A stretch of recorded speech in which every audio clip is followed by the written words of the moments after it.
The billionaire CEO promised she was his last love, but after surviving a terrible accident, she went to his mansion, only for the guards to block her.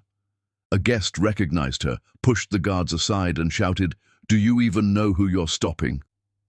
She walked in, saw him standing with another woman, and without hesitation, she slapped him. In that exact moment, 10 Rolls-Royces suddenly appeared at the entrance, and before anyone could react, she vanished. Hi, my beautiful family. Welcome back to Mr. Peter Stories, your own family channel. May the Almighty wrap every woman in a light so gentle it heals, yet so powerful it lifts her above every storm. May your heart stay soft even after carrying battles no one sees, and may your spirits rise stronger each morning, crowned with dignity that no voice, no wound, no hardship can ever take away. I pray your homes become places where peace walks freely, where laughter replaces every tear, and where your worth is honored the way God intended, without limits, without conditions, without question. May every step you take be guided by blessings that chase away pain, open new doors, and fill your days with joy that lasts. You are the breath of compassion, the strength behind generations, the love that never stops giving. And today, from the deepest part of my heart, I ask God to keep lifting you, protecting you, and surrounding you with endless grace. If your heart is true, like the video. If your love is real, write, "I am with Mr. Peter." The guards didn't recognize her. Deborah Gordon stood at the iron gates of the Bracewell mansion, her fingers trembling against the cold metal. The security guard looked her up and down with thinly veiled contempt, taking in her simple black dress, the faint scars still visible on her forearms from where glass had torn through skin. "Mr. Bracewell doesn't see charity cases," the taller guard said, his hand already moving toward his radio. "You need to move along." She didn't move. Couldn't move. Beyond those gates, through the manicured gardens, and past the fountain that cost more than most people's houses, Mark was inside. The man who had promised her forever. The man who had kissed her forehead 2 days before the accident and whispered that she was his last love, his only love. The woman he wanted to grow old beside. The man who had married someone else while she was still learning to walk again. "I'm not leaving," Deborah said quietly. Her voice didn't shake. That surprised her. The second guard stepped closer, his face hardening. "Listen, lady, I don't know what you think." The purr of a Bentley engine cut through his words. Deborah turned as the sleek black car glided to a stop behind her. The door opened, and Lydia Trentworth emerged, diamonds glittering at her throat, her silver hair swept into an elegant chignon. Lydia had been on the museum board with Deborah's mother for 30 years. She'd known Deborah since she was in diapers. Lydia's face went pale, then red, then something between fury and disbelief. "You absolute idiots," Lydia said, her voice cutting through the evening air like a blade. She walked straight up to the guards, who suddenly looked less certain. "Do you have any idea who you're stopping?" The taller guard opened his mouth. Lydia cut him off. "This is Deborah Harrington Gordon, the Harrington Gordons. Her family built half of Manhattan. Her mother controls more media than you've consumed in your entire lives. Her grandfather's name is on the hospital where you were probably born." Lydia's voice dropped to something dangerous. "Step aside before you lose more than your jobs." The gates swung open. Deborah walked through without looking at the guards, but she heard one of them whisper into his radio. "We have a situation." Yes, Deborah thought, you certainly do. The mansion doors stood open. Music and laughter spilled out into the twilight. Deborah stepped inside, and the world seemed to slow down, sounds becoming muffled, everything crystallizing into sharp, painful focus. The engagement party was in full swing. Crystal chandeliers threw light across marble floors. Women in designer gowns clustered around champagne fountains. Men in expensive suits discussed deals and golf handicaps. And in the center of it all, standing beneath an archway wrapped in white roses, stood Mark Bracewell. He looked good, rested, happy. A woman stood beside him, her hand possessive on his arm. She was showing off a ring to a cluster of admirers, a diamond so large it caught the light with every gesture. Cindy Wood, pretty in that carefully constructed way, her laugh just a little too loud, her smile just a little too perfect. Deborah stood in the doorway, and slowly, inevitably, the room began to notice her. Conversations faltered, heads turned, someone gasped. Mark looked up. Their eyes met across the ballroom, and Deborah watched his face drain of color. His mouth opened, closed, opened again. No words came out. Beside him, Cindy frowned, confused by the sudden silence, by the way every eye in the room had shifted to track a woman in a simple black dress who didn't belong. Deborah walked. Her heels clicked against marble. No one spoke. No one moved. They just watched as she crossed that floor, her chin high, her hands steady at her sides. She'd practiced this moment in her head 1,000 times during physical therapy, during the nights when she couldn't sleep, during the hours she spent staring at wedding photos on social media that made her want to scream. She stopped in front of Mark. Up close, she could see the tiny details. The way his tie was crooked, because he never could get it right without help. The aftershave that she used to love. The eyes that had once looked at her like she was everything. "Deborah," he whispered, "I didn't know you were—" Her hand connected with his face. The slap echoed through the ballroom like a gunshot. Mark's head snapped to the side, and a red handprint bloomed across his cheek. Cindy shrieked. Someone dropped a glass. Deborah didn't say anything at first. She just looked at him, letting him see everything in her eyes. The pain, the betrayal, the 7 weeks she spent in a hospital bed, calling him, texting him, begging for just one word. The day his assistant had finally answered and told her, in a voice dripping with false sympathy, that Mr. Bracewell had moved forward, and she should too. The wedding invitation that had arrived while she was still using a walker. "You promised," Deborah said softly, "that I was your last love." Then she turned around and walked back toward the door. Behind her, Mark found his voice. "Wait, please, I can explain." The roar of engines drowned out his words. Through the open doors, Deborah could see them arriving in perfect formation.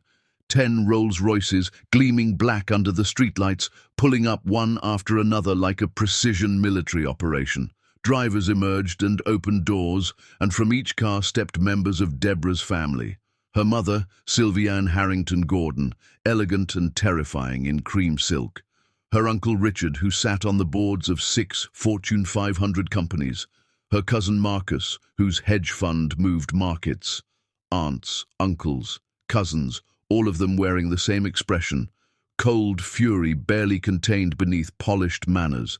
They'd come because Lydia had called them, because one of their own had been humiliated, and the Harrington Gordons did not tolerate such things.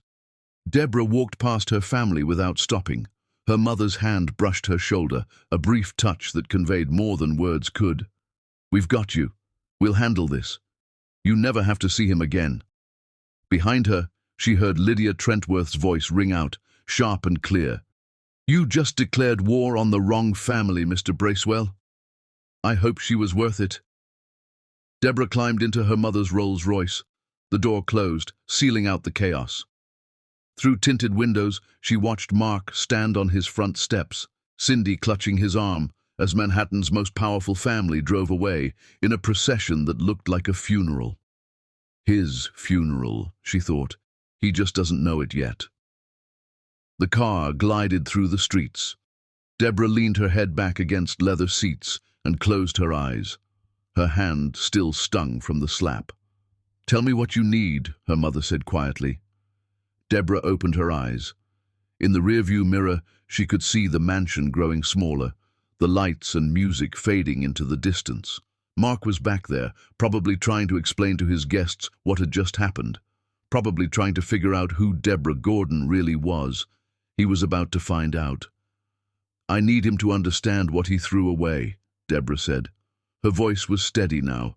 "All the tears cried out during 7 weeks in a hospital where he never came. I need him to lose everything he thought was important, and I need him to know every single day that he did this to himself." Her mother nodded once. "Consider it done." As they drove through Manhattan, past buildings the Harrington Gordons owned, past businesses they controlled, past lives they could change with a single phone call, Deborah made herself a promise. Mark Bracewell had loved her when he thought she was nobody.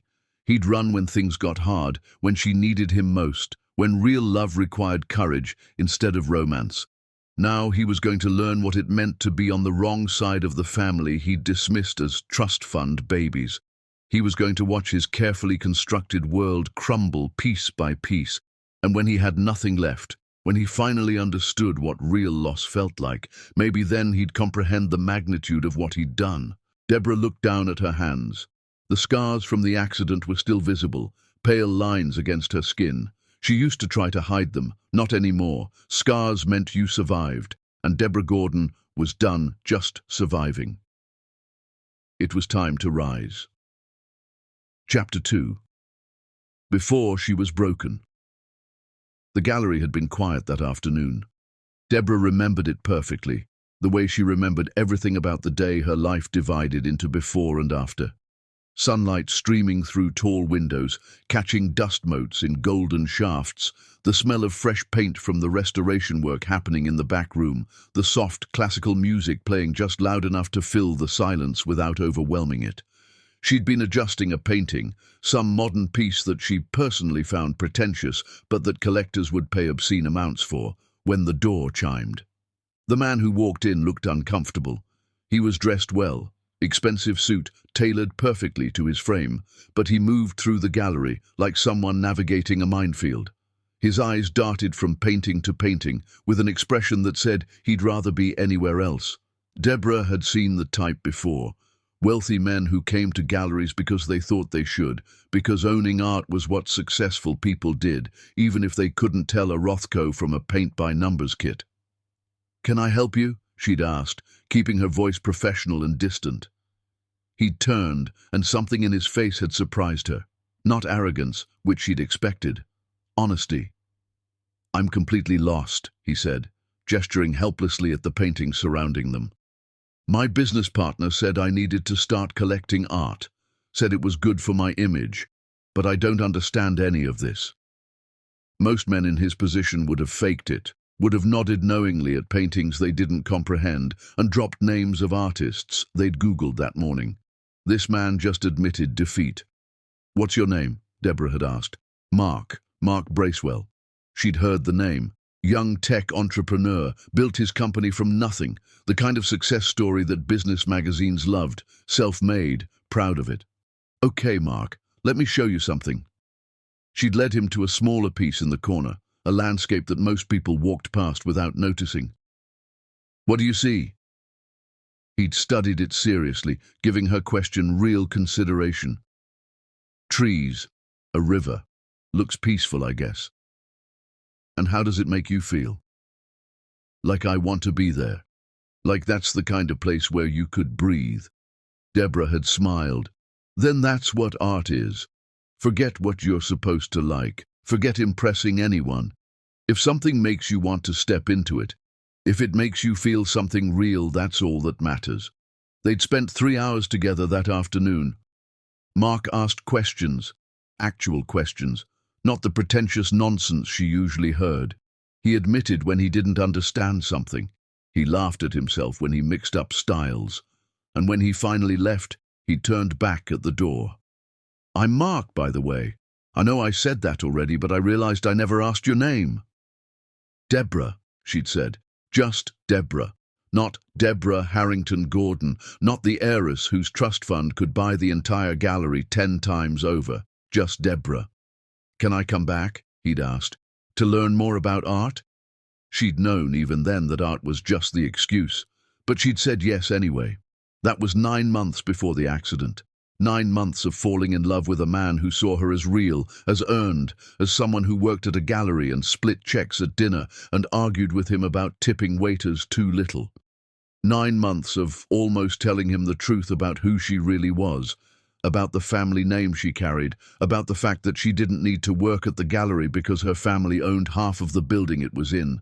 But every time she got close, Mark would say something about trust fund babies or people who never built anything themselves, and the words would stick in her throat. He respected her because he thought they were equals. He loved her because he believed she understood what it meant to earn your place in the world. How could she tell him that everything he thought he knew about her was a carefully constructed omission?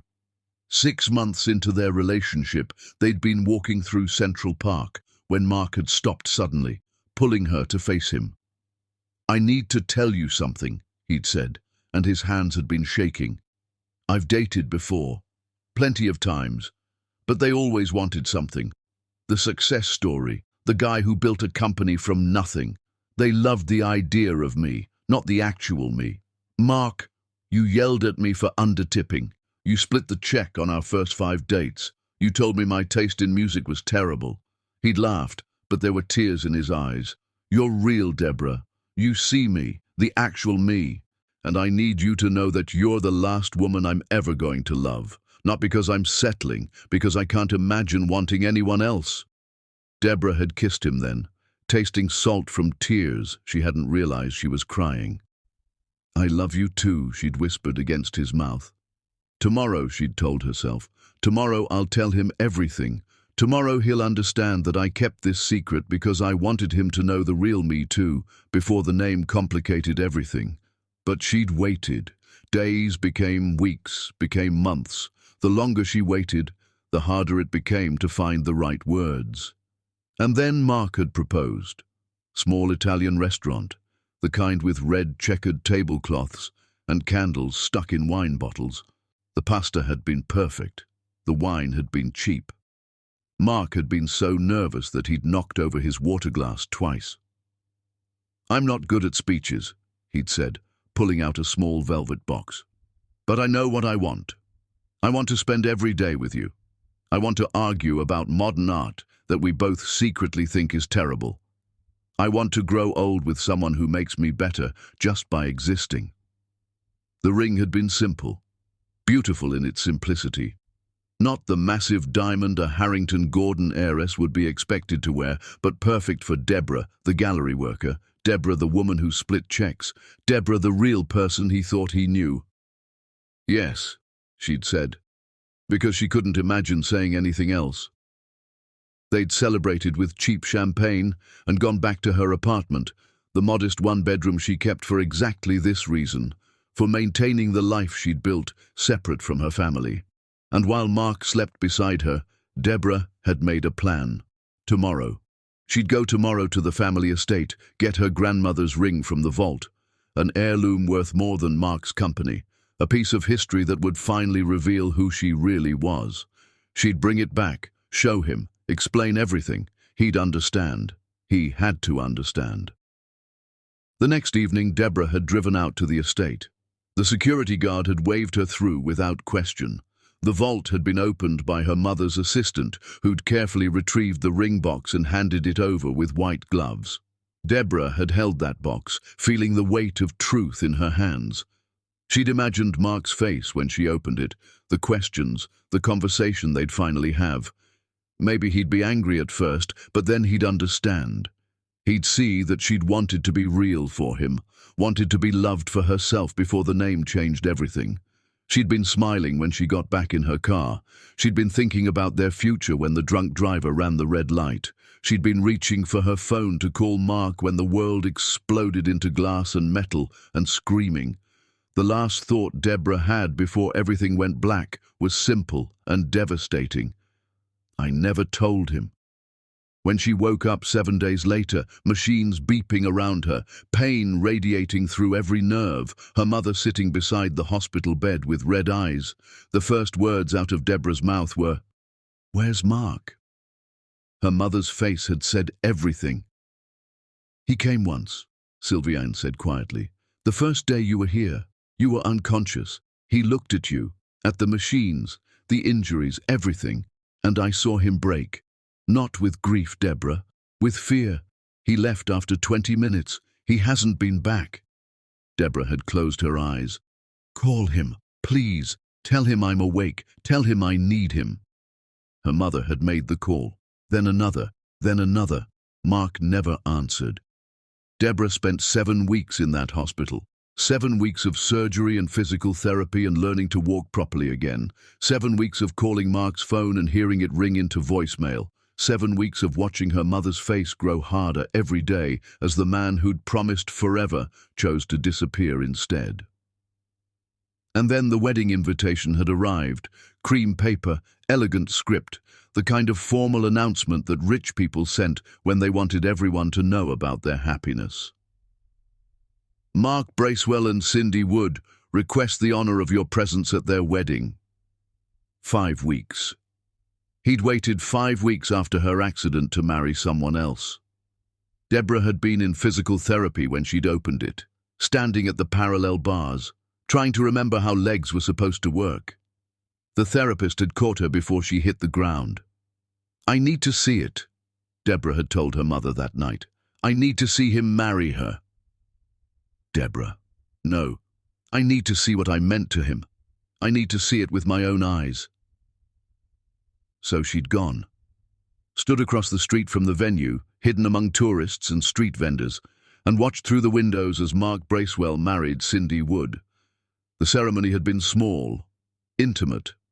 Mark had looked exhausted, his smile not quite reaching his eyes.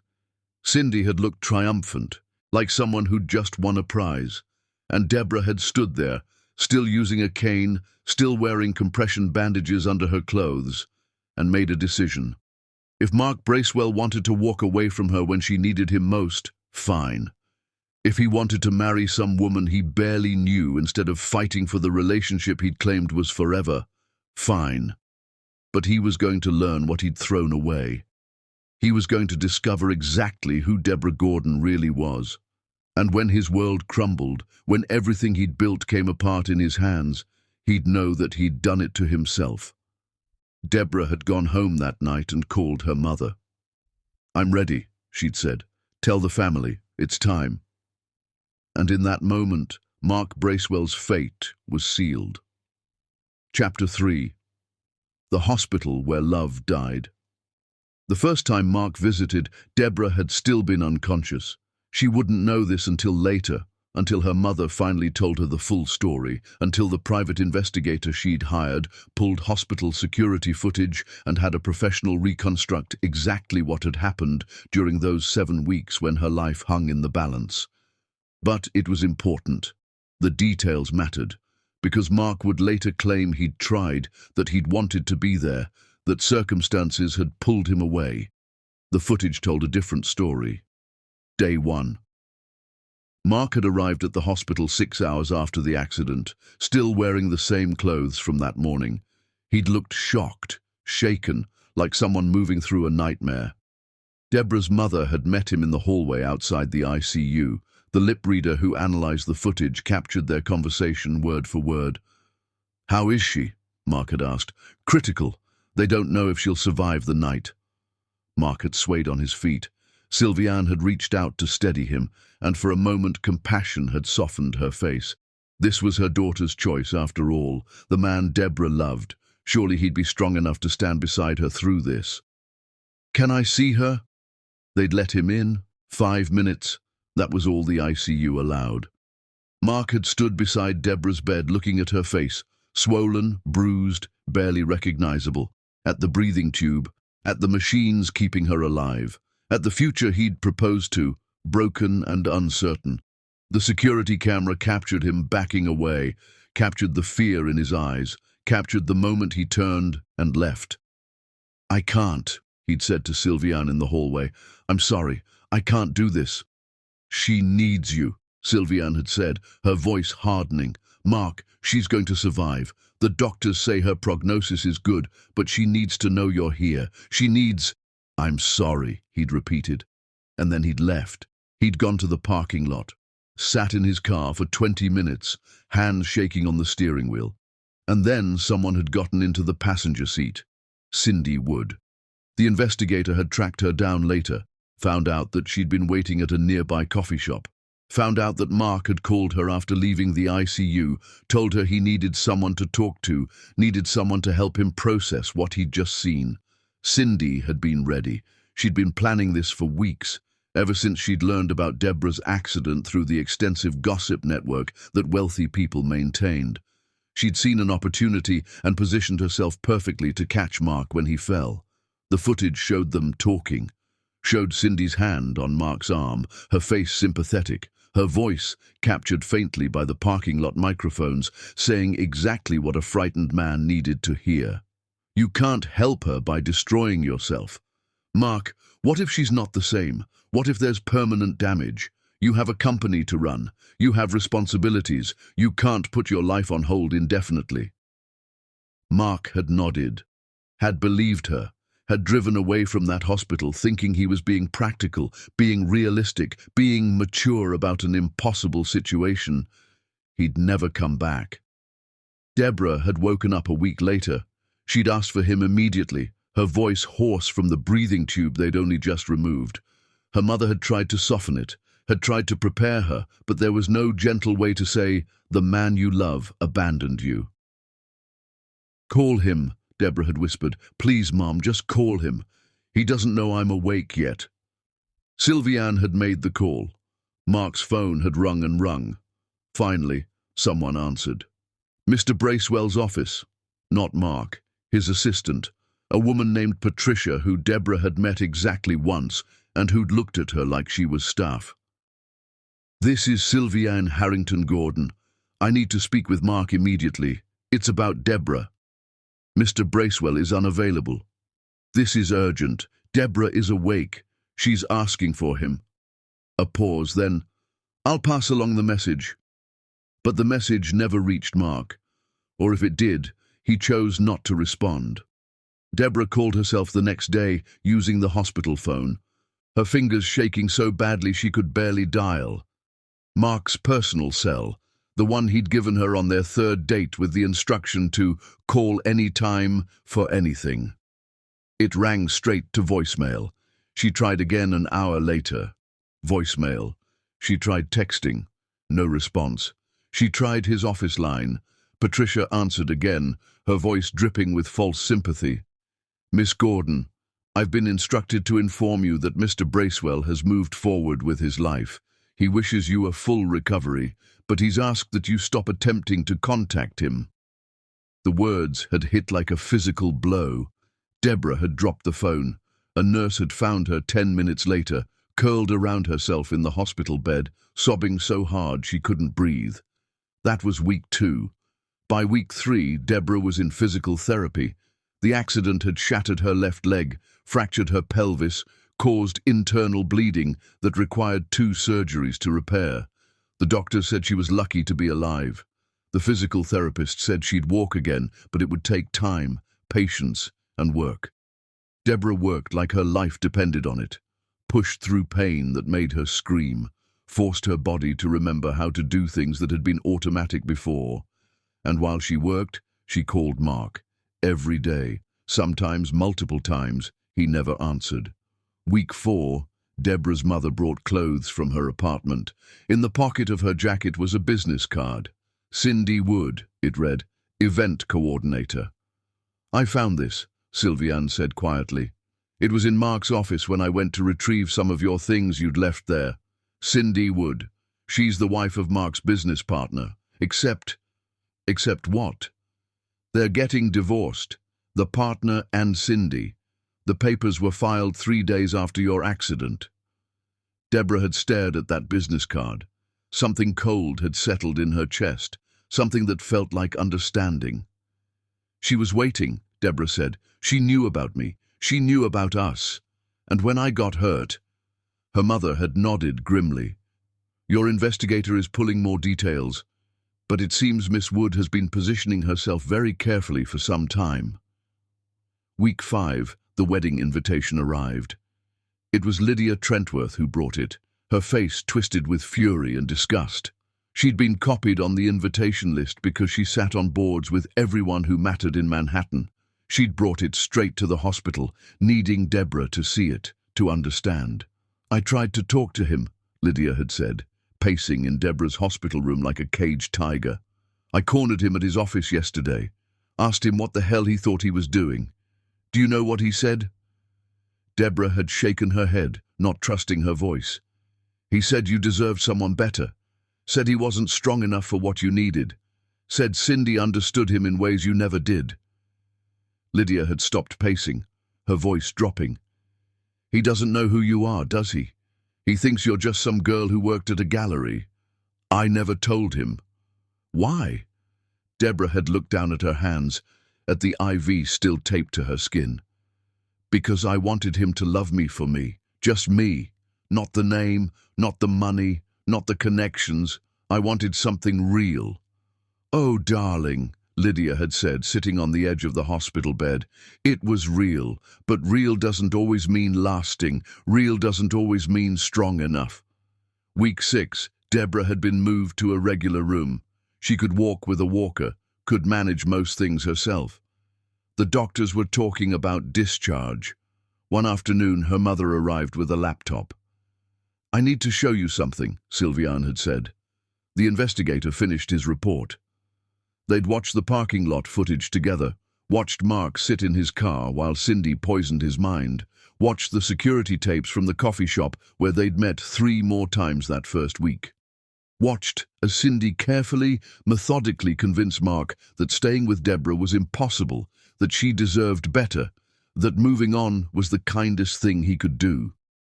The lip reader had caught one particular conversation 2 days before Deborah woke up. She's going to need months of recovery, Cindy had said. Maybe years. You'll spend your whole life taking care of someone who reminds you every day of this tragedy. Is that what you want? Or do you want a fresh start, Mark? A chance to be happy without guilt?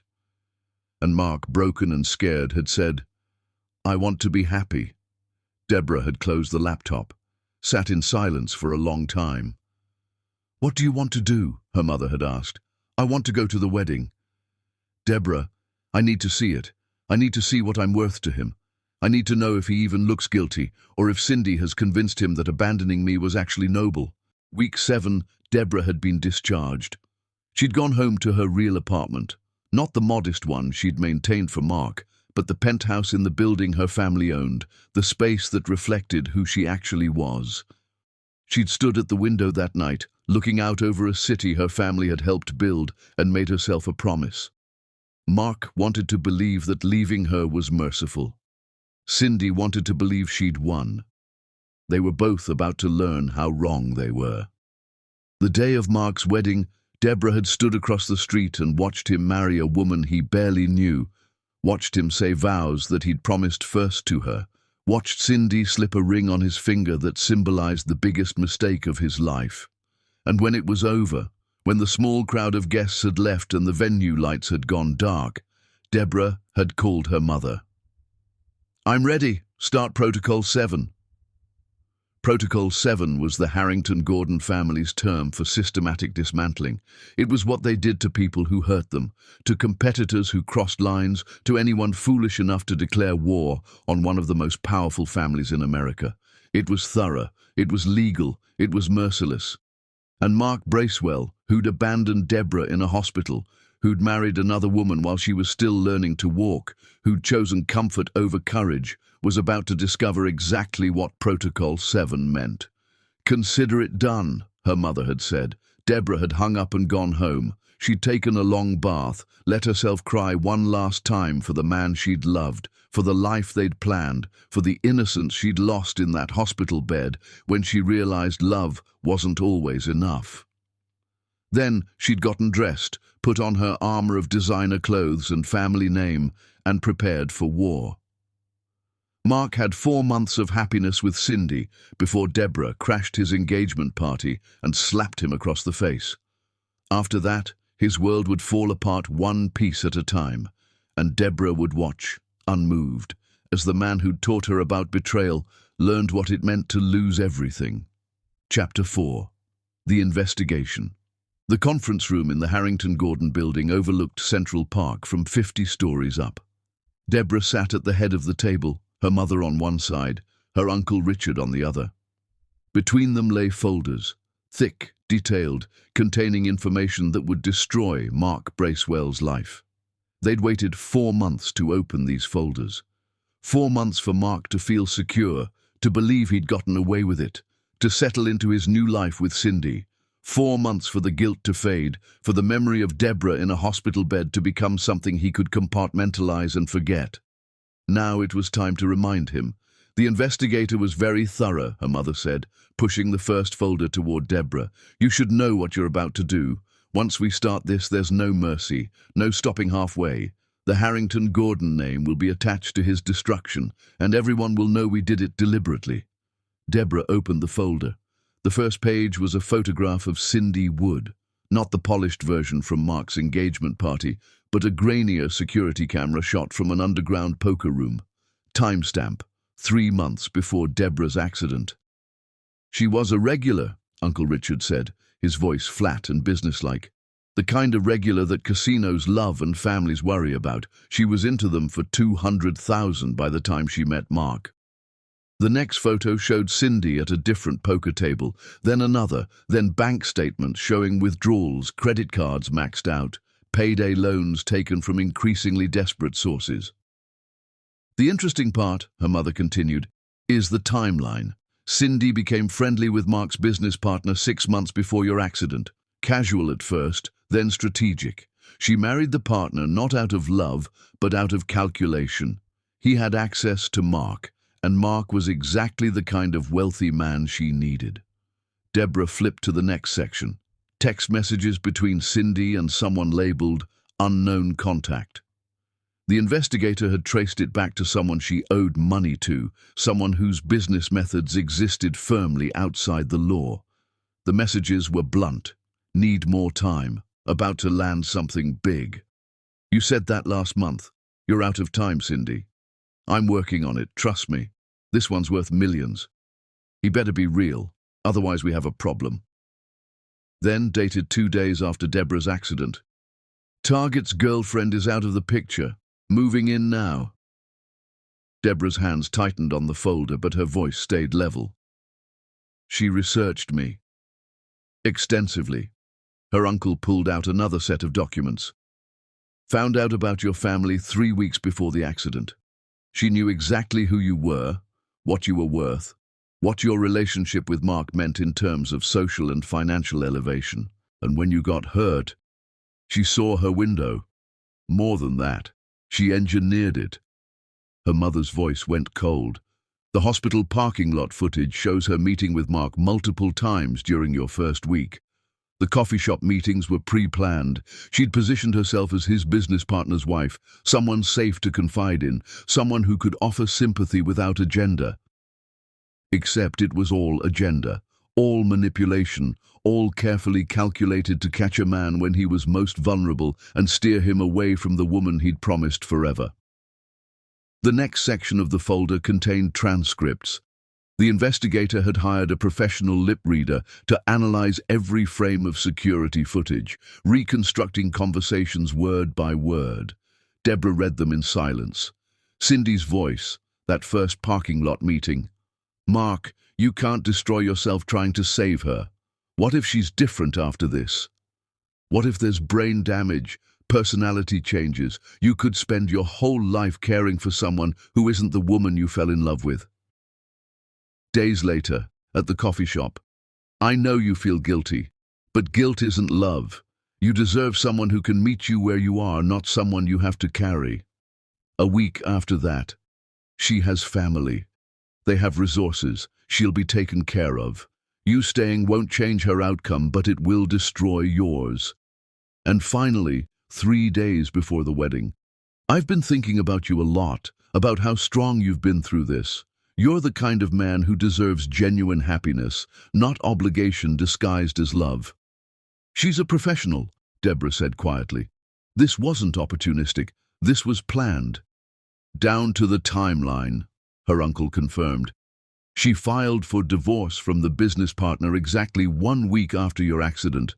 Fast-tracked it with a lawyer who specializes in quick, clean separations. She was legally single within a month. In time to marry Mark.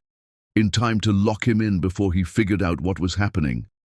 Deborah closed that folder and opened the next one. This contained Mark's financials, his company structure, his investors, his business relationships, his social connections, Everything that made Mark Bracewell successful was detailed in those pages, and next to each item was a note in red ink, written in her uncle's precise handwriting: primary investor, Rothmore Capital, 40% owned by HG Holdings. Headquarters lease, Morrison Building, HG Property Subsidiary. Tech patents, licensed from Ashford University, HG Foundation major donor. Banking, Sterling Private Wealth, HG family sits on board. On and on it went. Every piece of Mark's carefully constructed empire touched in some way the Harrington-Gordon family, not directly enough that he'd ever noticed, not obviously enough that it looked like influence, but substantially enough that if that influence was withdrawn, if those connections were severed, if the invisible web of support that propped up every successful person in Manhattan suddenly vanished, Mark's world would collapse. "He doesn't know yet," her mother said. "He thinks he built everything himself. He's proud of being self-made. That pride is what made him look down on inherited wealth, what made him dismiss trust fund babies as lesser. That pride," Uncle Richard added, "is what's going to make this hurt." Deborah looked at the final folder. This one was thinner. Just a few pages. "What's this?" "Your exit strategy," her mother said. "If you want to stop.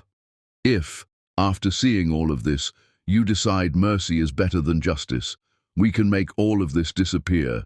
Mark never has to know we investigated him. Cindy never has to know we found her secrets. You can walk away and rebuild your life without looking back." Deborah sat with that option, felt its weight, understood that her family was giving her a choice, not pushing her toward revenge. She thought about Mark in that hospital parking lot, too scared to come back inside. Thought about him marrying Cindy while Deborah was still learning to walk.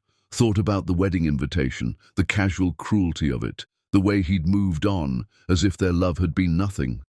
She thought about standing at his engagement party, about the moment before she slapped him, when their eyes had met, and she'd seen no remorse, no guilt, no recognition of what he'd done. Just fear, just the scrambling realization that he'd made a terrible mistake.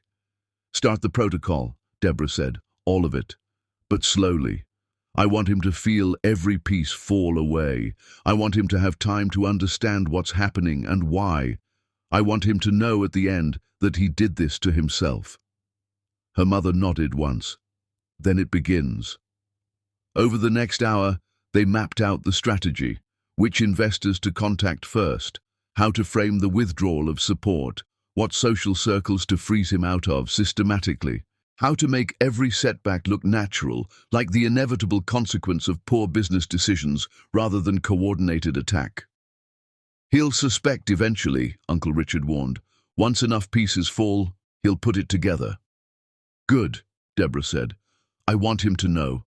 I want him to lie awake at night, understanding exactly who he abandoned, exactly what family he dismissed as irrelevant, exactly how thoroughly he destroyed his own future."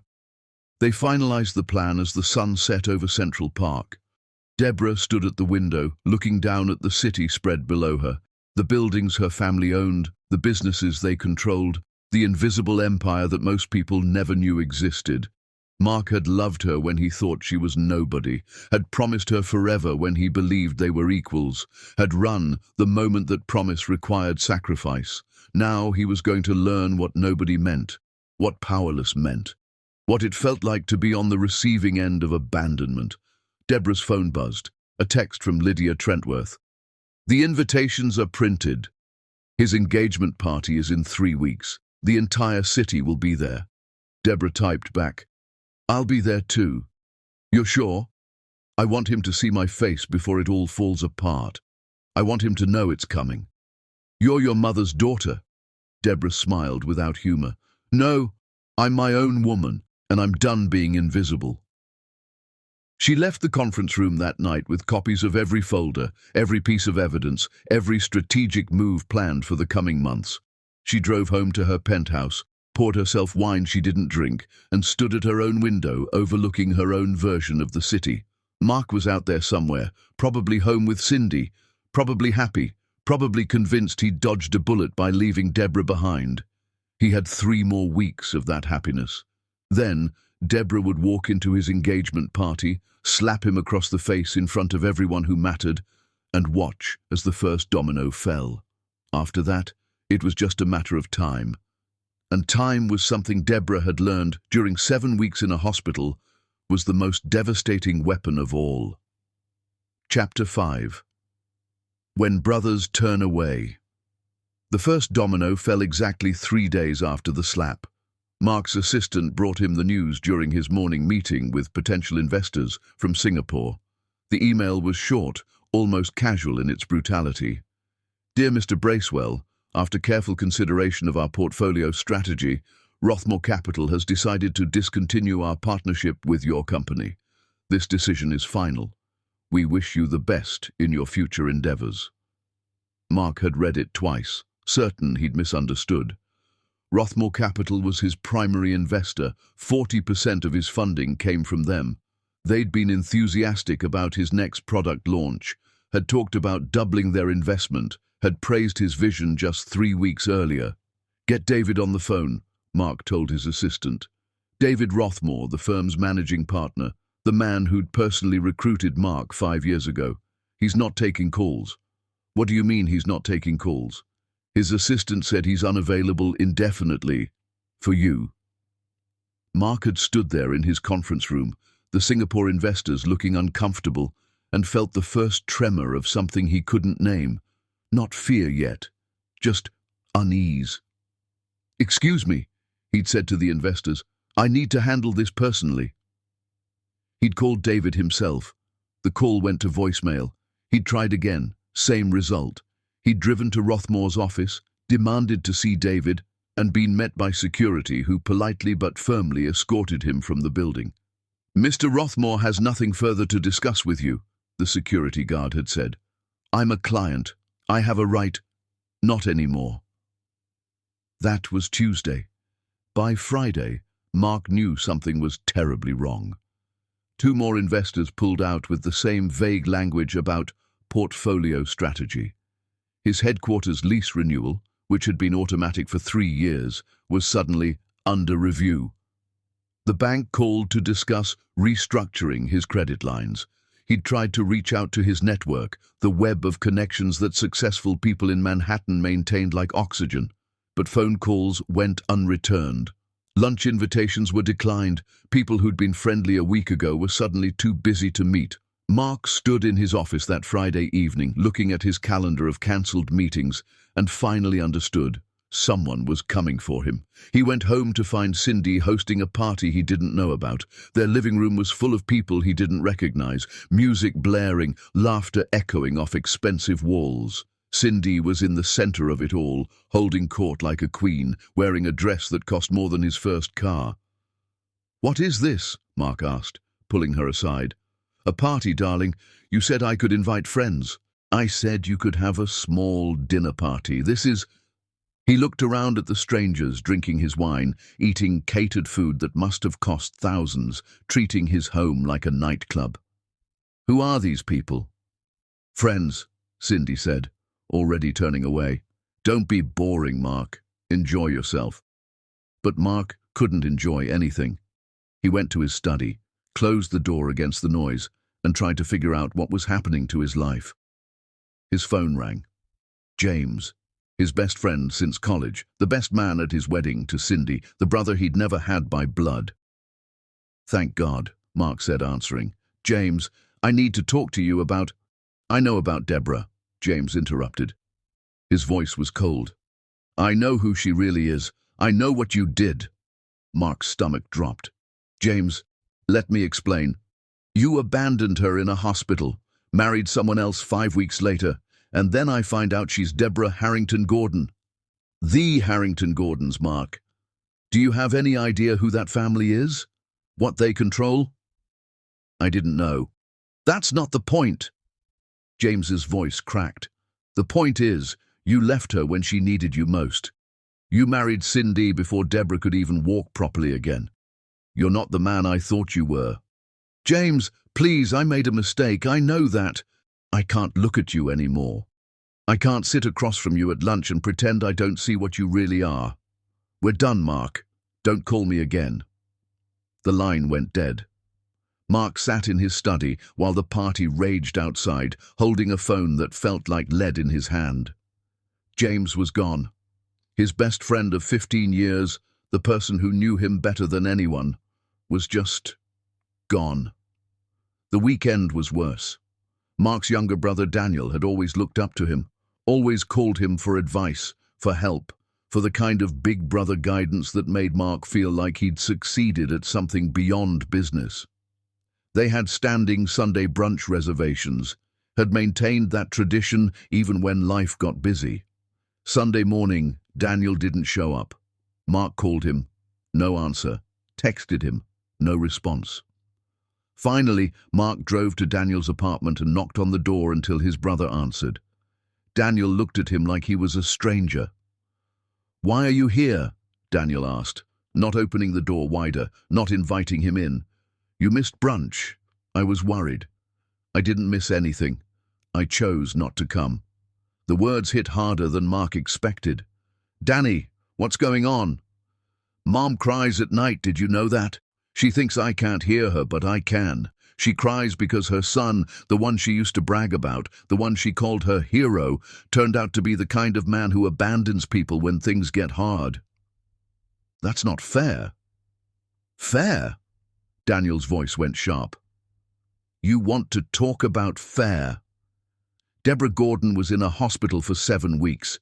You visited once, and then you married someone else before she could even go home. You don't get to talk to me about fair. I was scared, okay? I saw her and I didn't know what to do. So you ran, like a coward, and then you married a woman you barely knew because she made you feel better about running." Daniel stepped back, his hand on the door. "I defended you, Mark. When people asked questions, when the gossip started, I told them you must have had good reasons. But there are no good reasons. You're just weak." "Danny, don't call me that. That's what you called me when we were kids, when you were actually my brother, but my brother wouldn't do what you did. So whoever you are now, we're done." The door closed.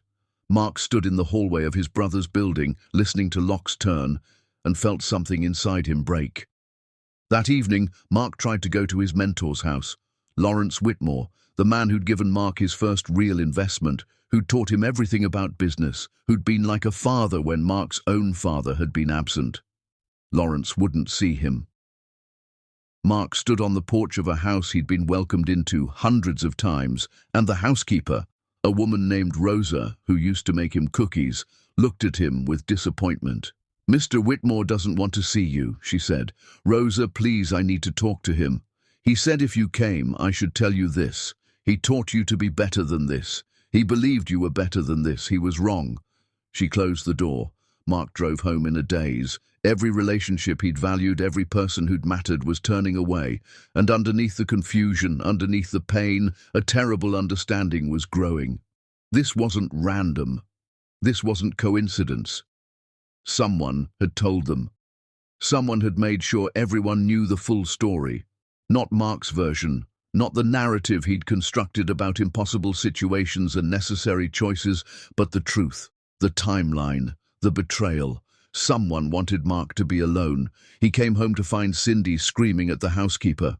"I don't care if the designer is unavailable," Cindy was saying, her face red, her voice shrill. "I'm Mrs. Mark Bracewell. You make it happen or you're fired." The housekeeper, a quiet woman named Maria who'd worked for Mark for 3 years, set down the phone and looked at Cindy with absolute calm.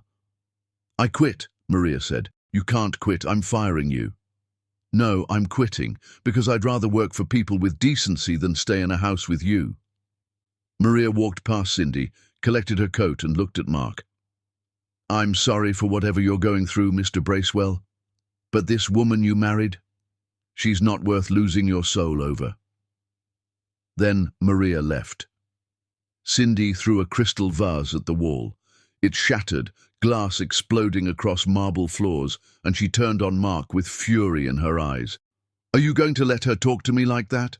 Mark looked at Cindy, really looked at her, and saw a stranger. The woman he'd married in a fog of grief and guilt, the woman who'd seemed understanding and patient and real, was gone. Or maybe she'd never existed. Maybe this version, angry, entitled, cruel, had been hiding underneath all along. "Who are you?" Mark asked quietly. "What? Who are you really?" "Because the woman I married wouldn't treat people like that. Wouldn't scream at staff. Wouldn't throw things like a child." Cindy laughed, actually laughed. "You want to know who I really am? I'm the woman who saved you from wasting your life on damaged goods. I'm the woman who gave you an out when you were too weak to take it yourself. I'm the woman who deserves better than this falling apart mess you're turning into." The words hung in the air between them. "Damaged goods," Mark repeated. "You mean Deborah? The girl in the hospital who had you all twisted up, yes. Her. You were going to throw away everything for someone who might never recover. I did you a favor." Something cold settled in Mark's chest. "You planned this. From the beginning. Someone had to. You were drowning in guilt, Mark. I threw you a life raft. I loved her. You loved who she was before the accident. You have no idea who she would have been after." Cindy stepped closer, her voice dropping. "I gave you permission to move on, to choose yourself instead of martyrdom. You should be thanking me." Mark looked at the woman he'd married and felt nothing but emptiness. "Get out!" "Excuse me?" "Get out of this house. Find somewhere else to be." "This is my house too, Mark. We're married, remember? Or did that slip your mind while you're busy feeling sorry for yourself?" "I'll have divorce papers drawn up Monday morning." Cindy's eyes hardened. "Fine. And I'll take half of everything you have left, which, from what I'm hearing about your little business problems, won't be much." She walked out, slamming the door hard enough to rattle windows. Mark stood alone in a house that felt too big, too empty, too much like a monument to his own terrible choices. His phone sat silent on the table, no calls, no messages, no one left who wanted to talk to him. His best friend was gone. His brother was done with him. His mentor had washed his hands of him. His wife had revealed herself as a calculating stranger. And somewhere out there, Deborah Harrington Gordon was watching it all fall apart. Mark sank into a chair and put his head in his hands. 3 weeks ago, he'd had everything. A company, a beautiful home, a new wife, respect, friendship, family. Now he had nothing but questions and guilt and the growing certainty that he'd destroyed his life with his own cowardice. His phone rang. Unknown number. Mark answered without thinking. "Hello?" "I hope she was worth it." Deborah's voice. Cold, clear, devastating. "I hope every moment with her was worth what you're about to lose." The line went dead, and Mark Bracewell, sitting alone in his empty house, finally understood.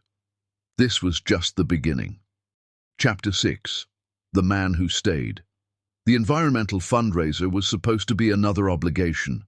Deborah had attended 1,000 of these events, the kind where wealthy people gathered to feel good about writing checks, where networking mattered more than actual change, where everyone wore designer clothes and talked about making a difference while drinking champagne that cost more than most people's monthly rent. She'd come tonight only because her mother had insisted. "You can't hide forever," Sylviane had said. "The city needs to see you living, not just surviving." So Deborah had put on a dress that cost too much, done her makeup with precision, and driven to the venue with the same enthusiasm she'd bring to a dental appointment.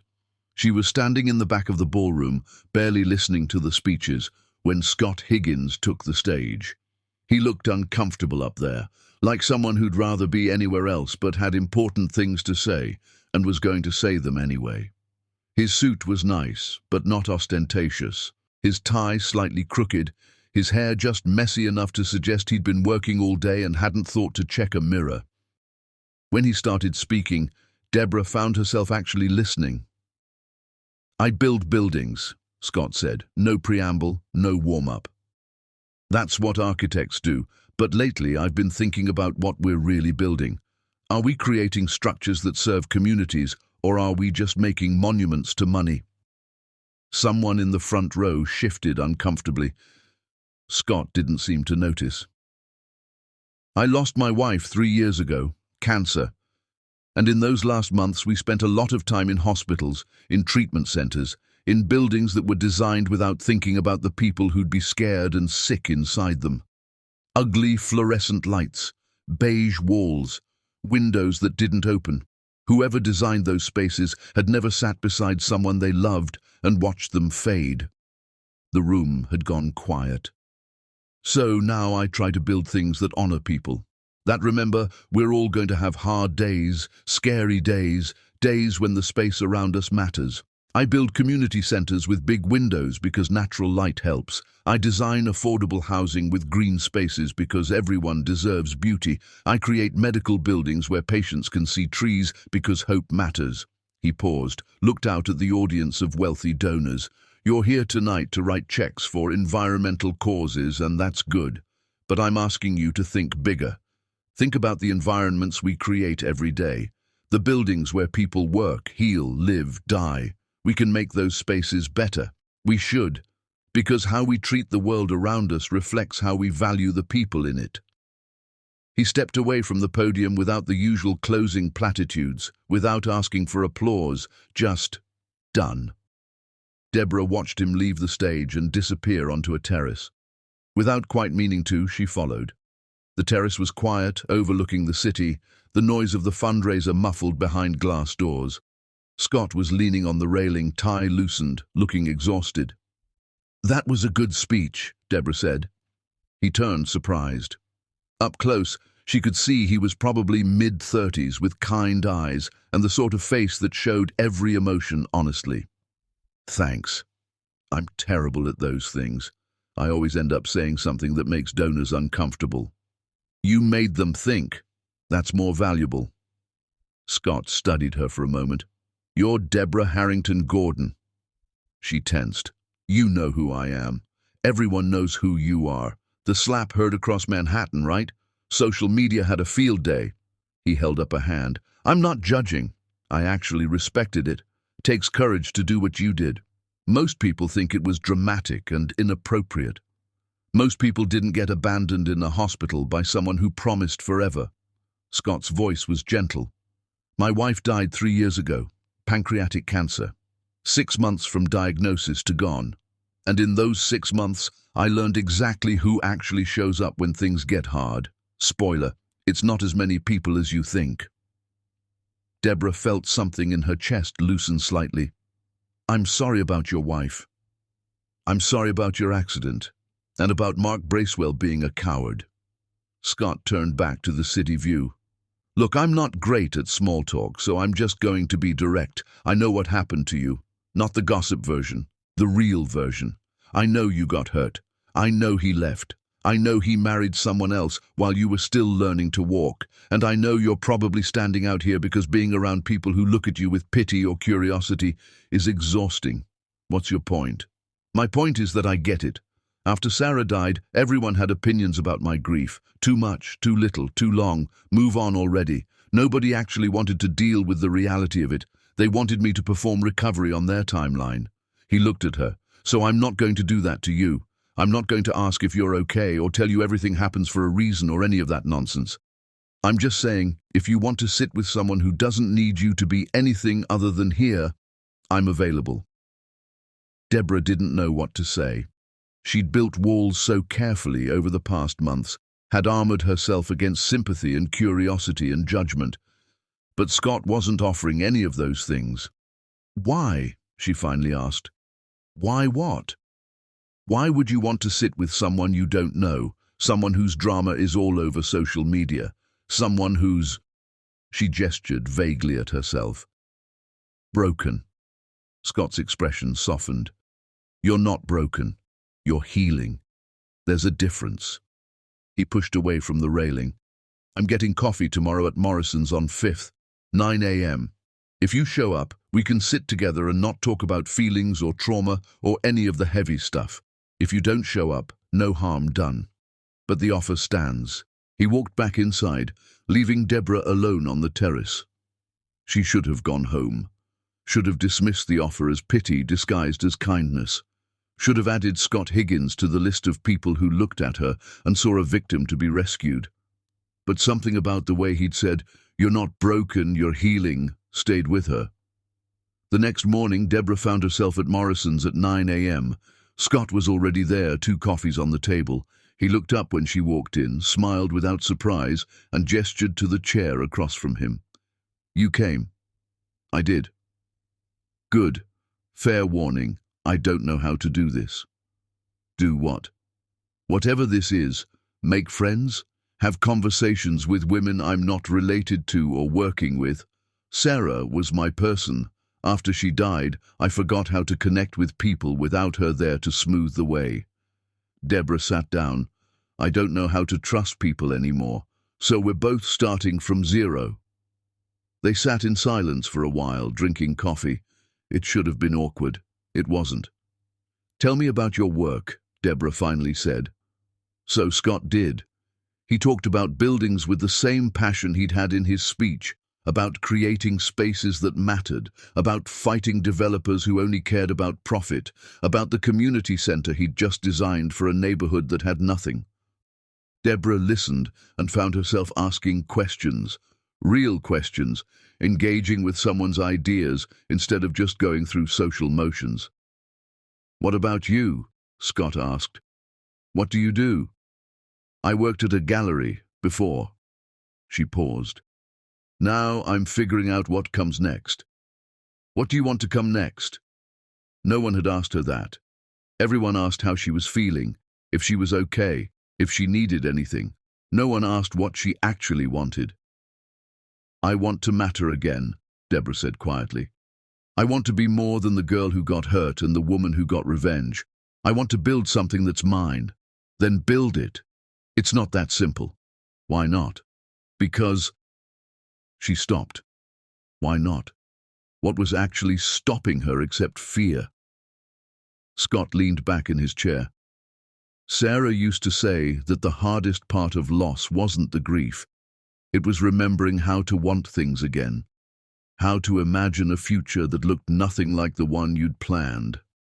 Is that what you're doing? Imagining a new future? Every day. Some days are better than others. He smiled, and it was real. Today's a good day. They met for coffee the next day, and the day after that.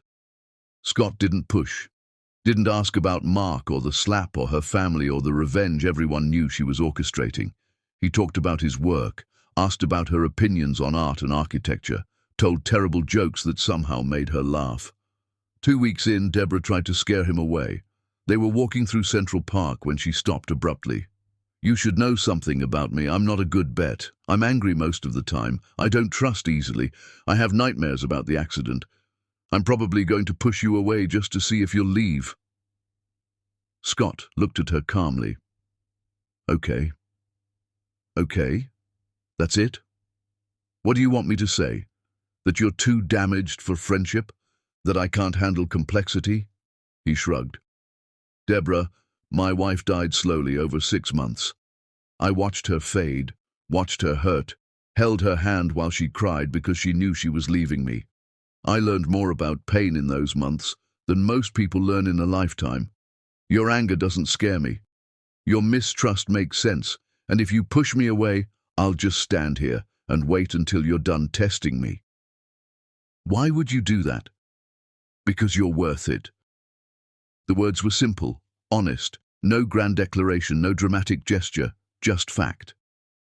Deborah felt something crack in her chest, something that had been frozen since the hospital. I don't know how to do this, she whispered. Do what? Let someone in again. Believe someone will stay. Scott reached out and took her hand. His palm was warm, his grip steady. Then we'll figure it out together, one day at a time. And if you need to test me, test me. If you need space, take it. If you need to scream at me, scream. I'm not going anywhere. You promise? I promise. They stood there in Central Park, hand in hand, and Deborah let herself believe just a little that maybe some people did stay. Maybe some promises weren't lies. Maybe some men were strong enough to handle her truth. A month after they met, Scott kissed her. They were in his apartment, looking at building plans spread across his dining table, arguing good-naturedly about window placement. Deborah had said something sarcastic, Scott had laughed, and then suddenly he was looking at her differently. "Can I kiss you?" he asked. The question itself was its own answer. Mark had never asked, had just assumed, just taken, just moved forward with the confidence of someone who believed himself entitled. Scott waited for permission. "Yes," Deborah said. The kiss was gentle, careful, full of question marks instead of demands. When they pulled apart, Deborah was crying. "Too much?" Scott asked, concerned. "We can slow down." "No, it's just, I forgot what it felt like to be asked, to have someone wait for my answer." Scott wiped away her tears with his thumb.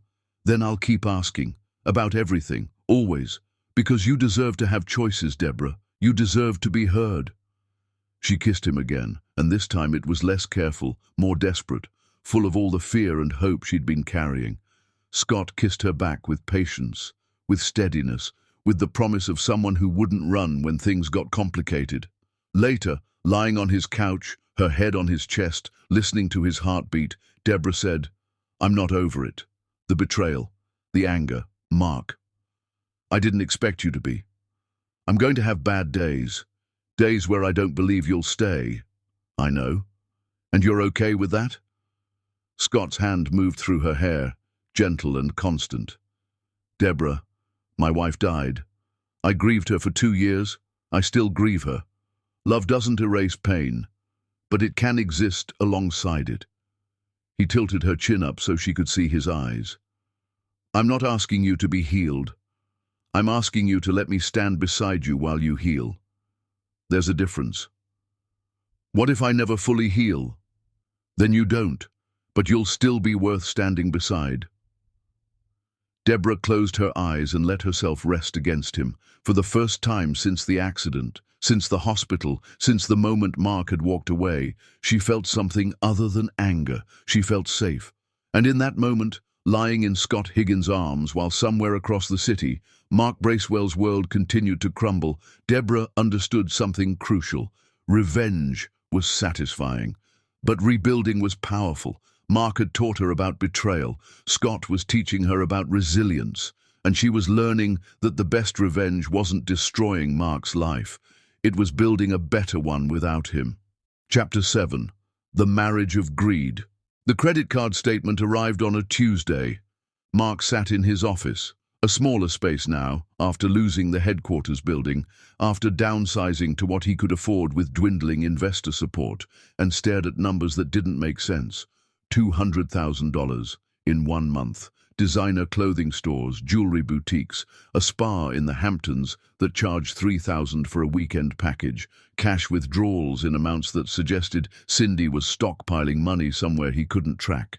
Mark's company was bleeding. He'd lost 2 major clients in the past month. His second-in-command had quit to take a position at some company he'd never heard of. Found out later it was owned by a Harrington Gordon subsidiary. His patent licensing was under legal review, with lawyers telling him he'd probably lose. The bank had restructured his credit, cutting his limits and raising his rates, and Cindy was spending money like none of it mattered. He drove home early, the statement clutched in his hand. Cindy was in the living room with her laptop, video chatting with someone, laughing that bright, artificial laugh she used when performing for an audience. She saw Mark and ended the call abruptly. "You're home early. We need to talk." Mark put the statement on the coffee table. "What is this?" Cindy barely glanced at it. "My purchases, obviously."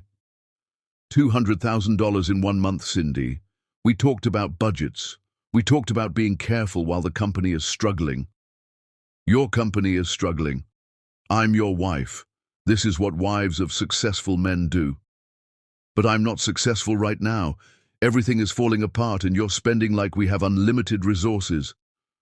Cindy stood up, her face hardening. "That's not my problem, Mark. You're the businessman. You figure out how to make more money. That's your job. My job is to look good and represent us well in society." "Represent us?" "Cindy, nobody in society will even talk to me anymore. Every invitation gets declined. Every connection has gone cold. Whatever representation you think you're providing, it's not working. Maybe because you married damaged goods first and everyone remembers. The words hit like a slap.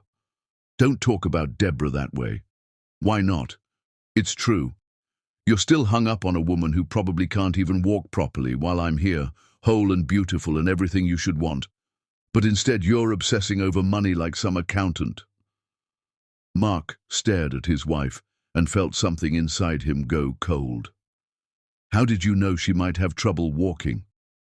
What? You said Deborah probably can't walk properly. How would you know that? You never met her. Cindy's eyes flickered with something, calculation, maybe fear, before her expression smoothed. I heard things. People talk. What people? I never told you details about her injuries. Does it matter? It matters, because the only people who knew those details were her family and the hospital staff. So unless you've been stalking Deborah's medical records, which would be illegal or... He stopped, pieces clicking together with horrible clarity. You knew, from the beginning. You knew who she was, what happened to her, all of it. Cindy sighed like he was being tedious. Of course I knew. I researched her when I first heard you were dating someone seriously. You researched her. I research everyone. It's called being smart, Mark, and when I found out who Deborah Harrington Gordon really was, the family, the money, the connections, I knew you'd never survive that relationship. What are you talking about? Cindy moved closer, her voice dropping to something almost gentle. Think about it. She was hiding who she was from you, letting you believe she was some gallery worker, some regular girl. Eventually, she would have revealed the truth. And then what? You would have realized how far beneath her you were. You would have spent your whole life feeling inferior, knowing you married into wealth instead of creating it yourself. That's not... I saved your ego, Mark. I gave you an out before the truth destroyed you. I made you see that what you had with Deborah was built on lies, and I offered you something real instead. Mark felt sick. You manipulated me. While Deborah was in the hospital, you poisoned my mind against her. I showed you reality. You wanted to see it. You wanted permission to leave because you were scared, and I gave it to you. Cindy's face was calm, clinical. You're welcome, by the way. For what? For saving you from wasting your life on someone who would have overshadowed you forever. Mark looked at the woman he'd married and saw her clearly for the first time. Not the understanding partner who'd helped him through a crisis. Not the woman who'd seemed to really see him. A predator who'd identified weakness and exploited it. Get out, Mark said quietly. Excuse me? Get out of this house. I want a divorce. Cindy laughed, actually laughed. You want a divorce? Mark, I'm your wife. I have rights. And given how spectacularly your company is failing, I'll be entitled to at least half of whatever you have left, which honestly isn't as much as I was hoping for. Isn't as much as... Mark's voice shook. You married me for money. Of course I did. Why else would I marry someone who was clearly still in love with someone else? She picked up her laptop, perfectly composed. But you were available, vulnerable, and wealthy enough to solve my problems. I had gambling debts, Mark, serious ones. People I owed were getting impatient. You were my solution. You're insane. I'm practical. There's a difference. Cindy walked toward the stairs, then paused. Oh, and those offshore accounts you're probably wondering about? That's my exit strategy. I've been moving money since a month after the wedding. Insurance in case your business collapsed before I could take my cut legally. She went upstairs. Mark heard the bedroom door close. He stood alone in his living room, understanding finally, completely what he'd done. He'd abandoned a woman who loved him, truly loved him, who'd hidden her identity because she wanted him to love her for who she was, not what she represented, and married a con artist who'd seen him as nothing more than a transaction. Mark pulled out his laptop and opened his email, searched for messages from Cindy during those early weeks after the accident, found them. Just checking on you. I know this must be so hard. I'm here if you need someone to talk to. You don't have to go through this alone. Every message carefully worded to sound supportive while subtly undermining his relationship with Deborah. Every conversation designed to make him doubt, to make him afraid, to make leaving seem like the mature choice instead of cowardice. He opened his phone next, found text messages he'd forgotten about, Cindy sending him articles about traumatic brain injuries, about personality changes after accidents, about relationships that didn't survive crisis, all of it calculated, all of it manipulation, all of it designed to push him away from Deborah and towards Cindy, and he'd fallen for it, had let his fear overpower his love, had chosen the easy path over the right one. Mark's phone buzzed. Text from his lawyer. Client has filed divorce papers. She's asking for spousal support, property settlement, and compensation for emotional distress of marriage dissolution. This will get expensive. Of course it would. Mark looked around his house, the one Deborah had never seen, the one he'd bought with Cindy, the one that had never felt like home. Tomorrow he'd lose this too. Tomorrow he'd lose everything. His company was failing. His investments had abandoned him. His friends had turned away. His brother wouldn't speak to him. His mother could barely look at him, and his wife had revealed herself as someone who'd married him purely to escape her own debts. Everything Mark Bracewell had built, everything he'd been proud of, was crumbling, and it was his own fault. He could blame Cindy for manipulation, could blame the Harrington-Gordon family for their systematic destruction of his business, could blame circumstances and bad timing and fear. But at the core of everything was one simple truth. When Deborah had needed him most, Mark had run. He'd promised forever and delivered 5 weeks. He'd claimed to love her and couldn't handle seeing her hurt. He'd built a reputation as a self-made man, but couldn't survive the moment that required actual strength. Mark sat in his empty house and let himself feel the full weight of what he'd lost. Not the company or the money or the status. Those were just things. He'd lost the woman who'd loved him when he was nobody, who'd chosen him over her family name, who'd wanted him to know the real her before the complications. He'd lost Deborah, and no amount of success, no amount of money, no amount of anything would ever give her back. His phone rang. Unknown number again. Mark answered, already knowing who it would be. "She's showing you who I could have been," Deborah's voice said. Cold, clear, final. "Cindy is showing you what it looks like when someone marries you for what you can give them instead of who you are. I hope the lesson was worth the price." "Deborah, please." But she was already gone. Mark sat in his house and understood that this was his life now, this isolation, this regret, this consequence. And somewhere across the city, Deborah Harrington-Gordon was building a new life with someone who'd been strong enough to stay, while Mark had nothing left except the knowledge that he'd destroyed everything with his own weakness. The divorce papers arrived the next morning, and Mark Bracewell, who'd once thought he had it all, signed them with hands that shook and a heart that had finally learned what loss really meant. Chapter 8. When Everything Falls. The email arrived at 6 a.m. on a Monday, like an execution scheduled for maximum impact. Mark read it 3 times, certain he was misunderstanding, but the words never changed. "Dear Mr. Bracewell, your lease for office space at Morrison Tower will not be renewed. Per our agreement, you have 30 days to vacate the premises. No exceptions will be made. Morrison Tower, his company headquarters for the past 3 years, the building where he'd closed his biggest deals, hired his best people, built the infrastructure that made everything else possible. Gone."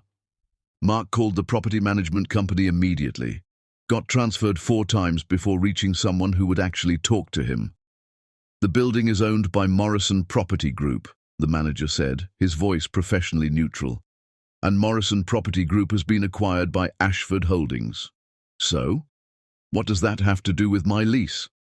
"Ashford Holdings is restructuring their portfolio.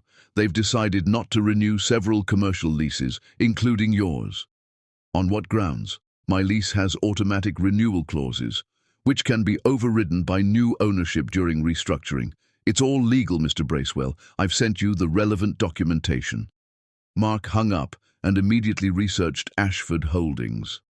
Found the information buried in corporate filings, hidden behind layers of subsidiary companies and shell corporations. Ashford Holdings was owned by Harrington Gordon Capital. Of course it was. Mark spent the next week trying to find new office space, contacted every commercial real estate agent he knew, toured properties, submitted applications. Every single one came back rejected. "I'm sorry, Mr. Bracewell, but the building has decided to go in a different direction. Your application was very competitive, but we've chosen another tenant. Unfortunately, your business doesn't align with our building's portfolio strategy." The excuses varied. The result was always the same. By week 2, Mark's head of development, his most talented engineer, the woman who designed their core technology, gave notice. "I'm sorry, Mark. I've been offered an incredible position. Better pay, better resources, actual funding for my projects." "Where?" She'd hesitated. "Vertex Technologies." Mark had looked it up after she left. Vertex Technologies, owned by a Harrington Gordon subsidiary. His best engineer, poached by the family, systematically destroying him. He'd wanted to be angry, but he understood. Why stay on a sinking ship when you had a chance to survive? Week 3, the patent office called. "Mr. Bracewell, I'm calling regarding your technology patents. Our review has found issues with the licensing agreements from Ashford University. The university is claiming that certain aspects of your patents violate the terms of your original research agreement." "That's impossible. We've been over those agreements 100 times. Ashford University has brought in new legal counsel to review all technology transfer agreements. They're prepared to pursue legal action if necessary." Mark had looked up the new legal counsel, a firm that had represented Harrington Gordon interests for 30 years. His patents, the foundation of everything his company had built, were being challenged by a university that had suddenly, inexplicably, decided to review agreements that had been settled years ago. No coincidence, no accident, just another piece falling into place. By week 4, the banks started calling. "Mr. Bracewell, we need to discuss your credit facilities. Given the changes in your business situation, we're implementing new terms." New terms meant higher interest rates, reduced credit limits, immediate repayment schedules that were designed to strangle cash flow. Every financial institution he'd worked with for years was suddenly treating him like a risk. Because he was a risk. Because the Harrington Gordons had made sure everyone knew he was a risk. Mark's final investor called on a Thursday afternoon. "I'm out, Mark. I'm sorry, but I can't keep throwing money into a company that's bleeding clients, losing office space, facing patent challenges, and getting frozen out by every bank in Manhattan. Give me time. I can turn this around." "With what? You have no headquarters, no funding, your best people are leaving, and nobody will work with you. Mark, you're done. And everyone knows why you're done. The Harrington Gordons. You abandoned their daughter in a hospital. What did you think would happen? That they'd just let it go? That family doesn't let anything go. They're making an example out of you, and the rest of us are smart enough not to stand in the way." The line went dead. Mark sat in his rapidly emptying office. Half his staff had already left, following the exodus of anyone with marketable skills, and watched his company die in real time. Emails from clients cancelling contracts, messages from partners dissolving agreements, notifications from service providers terminating arrangements. A cascade of failures, each one logical on its own, all of them together creating an avalanche that buried everything he'd built. His phone buzzed. Text from his mother. "Your brother moved to California.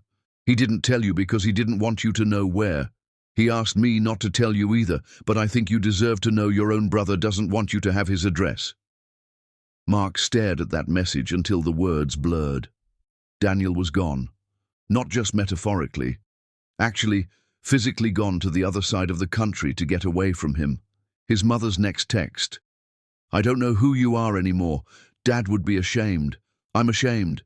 Don't call for a while. I need time." Mark's hands shook. Put down the phone before he dropped it. His mother, the woman who'd raised him, who'd been so proud when he'd built his company, who'd told everyone her son was special, she couldn't look at him anymore.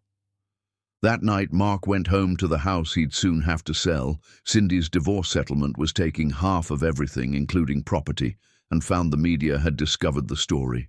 Articles everywhere. The billionaire who abandoned his injured fiancée. From tech success to social pariah. The Mark Bracewell story.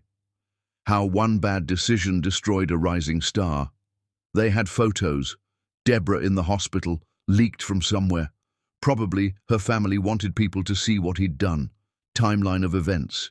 Interviews with people who knew them. The comment sections were brutal. He deserves everything that's happening. Imagine abandoning someone when they need you most. The Harrington Gordons are making him pay. Good. Mark read them all, masochistic in his need to understand how completely he'd fallen. Every comment was another nail, another condemnation, another confirmation that he'd become the villain in a story that would be told for years. His phone rang. James, his former best friend, calling for the first time in months.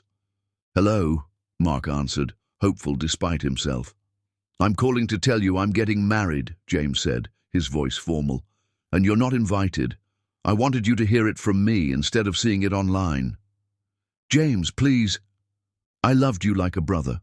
But what you did to Deborah, I can't have that in my life. My fiancé agrees. We don't want people at our wedding who don't understand what loyalty means. I made a mistake. You made a choice. You chose fear over love. You chose convenience over commitment. And now you're paying for it." James's voice softened slightly. "I hope you learn something from this, Mark. I hope you become better. But that better version of you isn't someone I need to know." The call ended. Mark looked around his house, soon to be sold, soon to be someone else's home, and felt the walls closing in. He'd lost everything: company, money, status, friends, family, respect. All of it gone because he'd been too afraid to stand beside someone who needed him. His doorbell rang. Mark answered to find a courier with papers. Divorce settlement, finalized. Cindy had taken everything she could legally claim and some things that were questionable. The house would be sold, the proceeds split. What little was left after his company's failure would barely cover his debts. He was going to end up in a small apartment somewhere, working some mediocre job, starting over at 40 with nothing but regrets. Mark signed the papers with a hand that didn't shake anymore. He was beyond shaking. Beyond feeling much of anything except a dull, persistent ache. His phone buzzed one more time. Social media notification. Someone had tagged him in a post. It was an engagement announcement. Scott Higgins and Deborah Harrington Gordon. The photo showed them on some beach, sunset behind them, Deborah laughing at something Scott was saying. She looked happy, genuinely, radiantly happy. Scott was looking at her like she was the only person in the world. The caption, "When you find someone who stays." Mark stared at that photo for a long time. At Deborah's smile, so different from the careful smiles she'd given him. At the way Scott held her, protective but not possessive. At the love that was obvious even through a screen.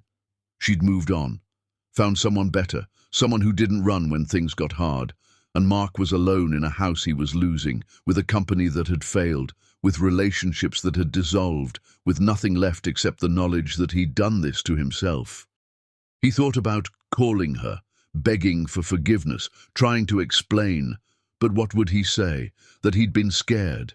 That he'd let someone manipulate him because it was easier than being brave? That he was sorry?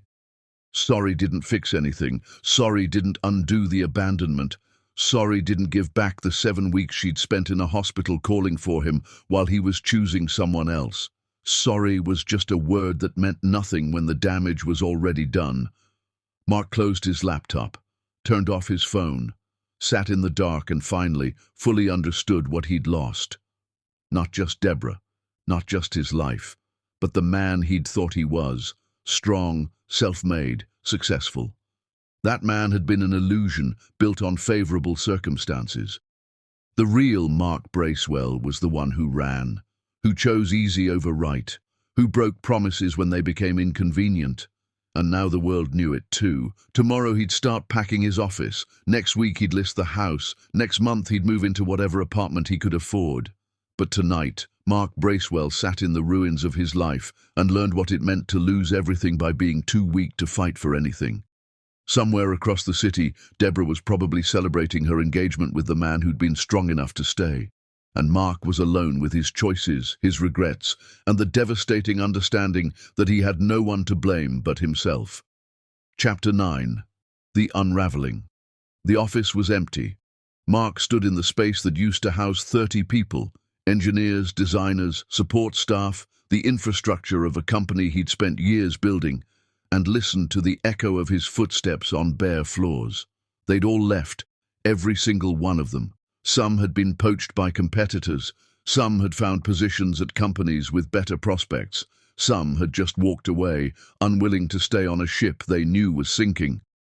The last one to go had been Patricia, his assistant of 5 years. "I'm sorry, Mr. Bracewell," she'd said yesterday, not meeting his eyes. "I've been offered a position with better security." "Where?"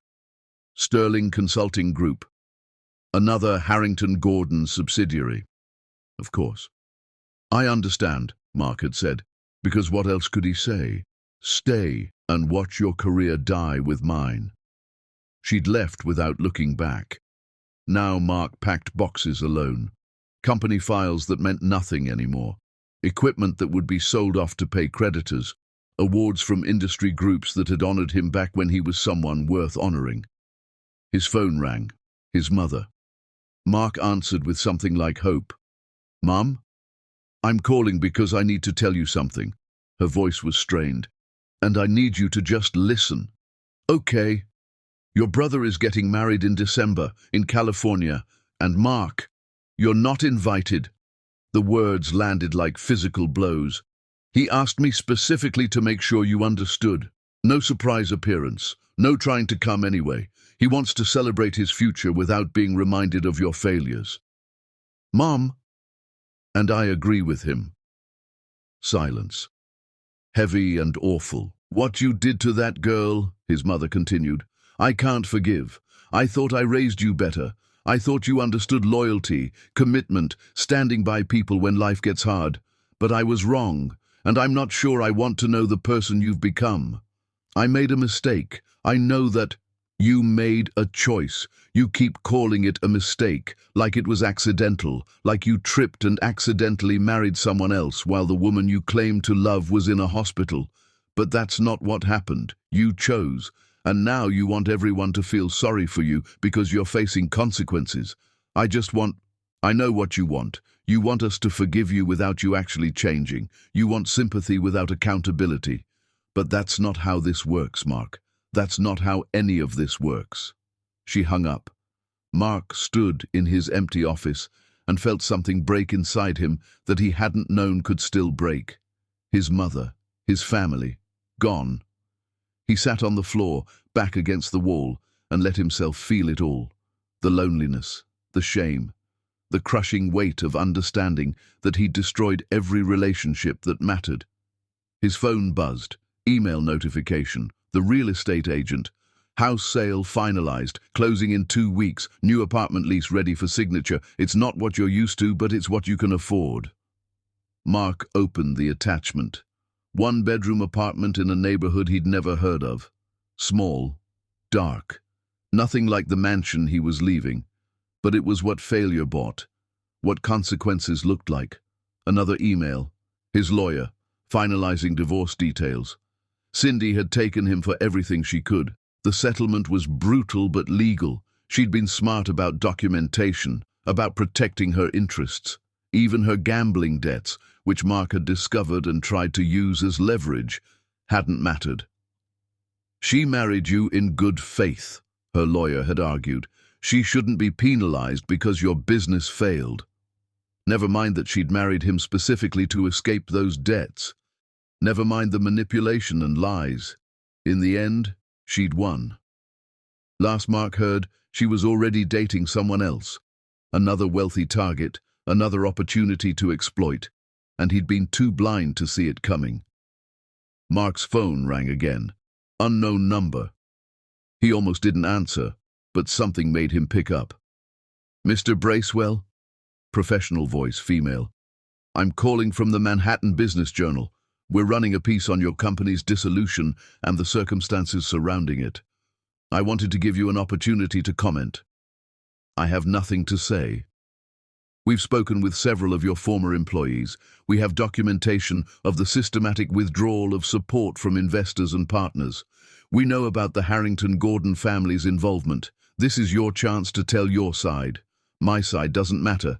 Mr. Bracewell, I abandoned someone who trusted me. I married someone who manipulated me. I lost everything because I was too weak to handle a crisis. That's the story. Print whatever you want." He hung up. The article would come out regardless. Another nail, another public condemnation, another reminder that Mark Bracewell was the cautionary tale people told about weakness disguised as success. That evening, Mark drove past his old neighborhood, the one with the mansion he could no longer afford, and saw moving trucks outside, the new owners already taking possession, a family from the looks of it, kids running around excited about their new home. They'd build memories there, happy ones probably. The house would become theirs, and whatever Mark had experienced in those rooms would fade like it had never existed. He kept driving, ended up outside James's apartment building, sat in his car, staring up at windows he'd looked through 100 times back when they were friends. James was getting married and Mark wasn't invited, wasn't even wanted. The brother he'd chosen, the friendship he'd valued more than any other, was just over. Mark thought about going up, knocking on the door, trying one more time to explain, to apologize, to beg for understanding. But what was the point? Words didn't fix anything. Sorry didn't undo 7 weeks of abandonment.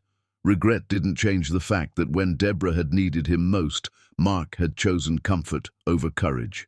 He drove to his soon-to-be former house and found himself pulling out his laptop, opening social media, looking at Deborah's profile.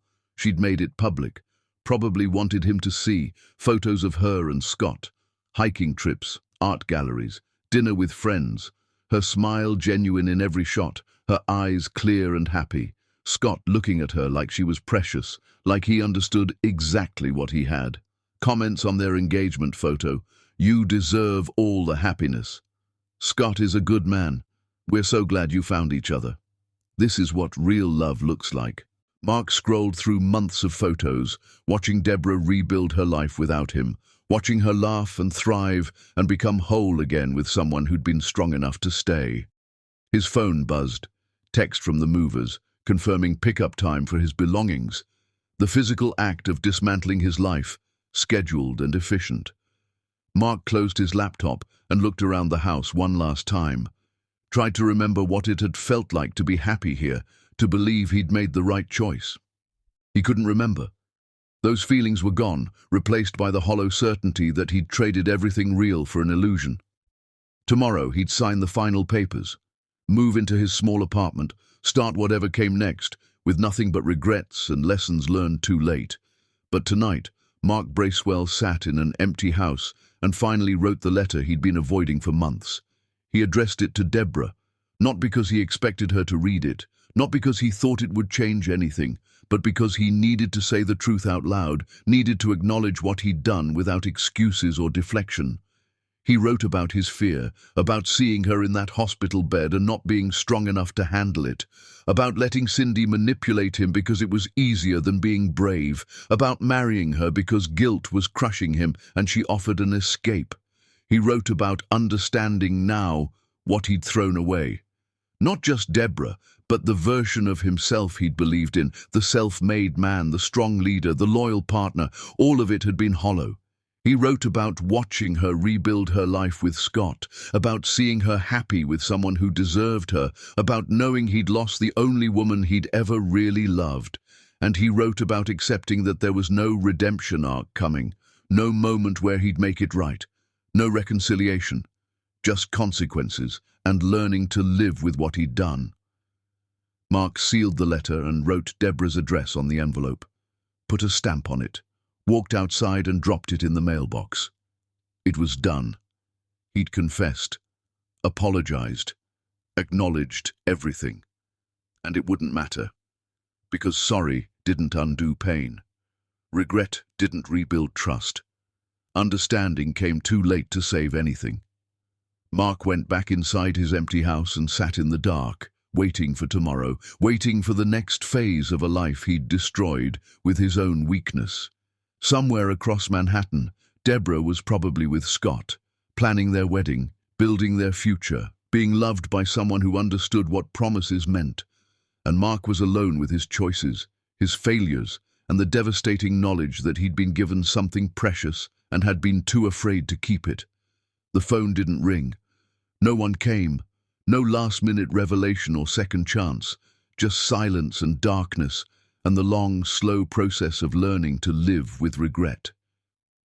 Mark Bracewell had lost everything, and tomorrow he'd wake up and keep losing it, one piece at a time, until there was nothing left except the lesson: real men stay, weak men run, and he'd been the latter when it mattered most. Chapter 10. When Queens Rise. Deborah opened the letter on a Tuesday morning. She'd almost ignored it, had seen Mark's handwriting on the envelope and felt nothing but cold indifference. Scott had been making breakfast, had seen her holding it. "You don't have to read that," he'd said gently. But she wanted to, needed to see what Mark thought words could accomplish now. She read it standing at her kitchen counter, while Scott gave her space. Mark's confession was thorough. His fear when he saw her in the hospital, his weakness in letting Cindy manipulate him, his understanding that he'd destroyed everything that mattered, his acceptance that there was no redemption coming. He wasn't asking for forgiveness, wasn't begging for a second chance, just telling the truth finally. When Deborah finished, she stood there for a moment, feeling the weight of his words. Then she walked to the fireplace and lit the letter on fire, watched Mark's confession turn to ash, watched his truth disappear like it had never existed. Scott came to stand beside her. "Feel better?" "I don't feel anything, that's the point." Deborah turned from the flames. "He thinks confessing absolves him. It doesn't. He's learned his lesson too late for it to matter. Do you wish things had been different?" Deborah thought about the woman she'd been when she loved Mark, younger, naive, willing to hide who she was for love. Thought about who she'd become, stronger, clearer, unbreakable. "No. Mark taught me what I didn't want. You taught me what I deserved. I'm grateful for both lessons." Scott kissed her forehead. "Good. Now come eat. We have a wedding to plan." The wedding was set for spring.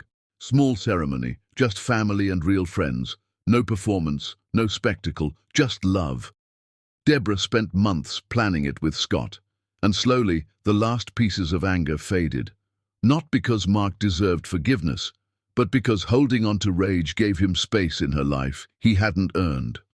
3 months before the wedding, her mother called. Mark tried to reach out through business channels. "I had it blocked." "Good," Deborah said. "I have nothing to say to him.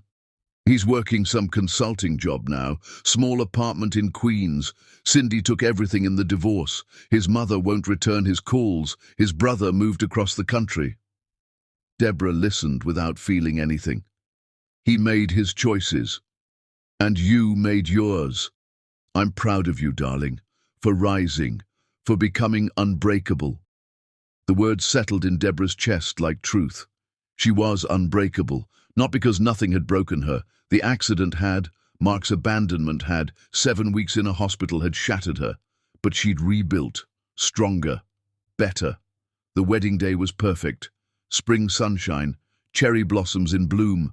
The ceremony in her family's private garden, where generations had married, where love had always been celebrated. Deborah wore a dress that showed her scars, the faint lines on her arms from the accident, proof she'd survived. She didn't hide them anymore. They were part of her story. When she walked down the aisle, Scott's face transformed, tears streaming, love so obvious it made her mother cry. The vows were simple, honest. "I promise to be strong when you need strength," Scott said. "I promise to stay when things get hard. I promise to love you not despite your scars, but because they're part of who you are." Deborah's vows were equally clear. I promise to trust you with my truth. I promise to believe you when you say you'll stay. I promise to build a life with you that honors what we both survived to find each other. When they kissed, the crowd erupted, and Deborah felt, for the first time since the accident, completely whole. The reception was joyful, dancing and laughter and speeches from people who genuinely loved them. No pretense, just real connection. Lydia Trentworth gave a toast that silenced the room.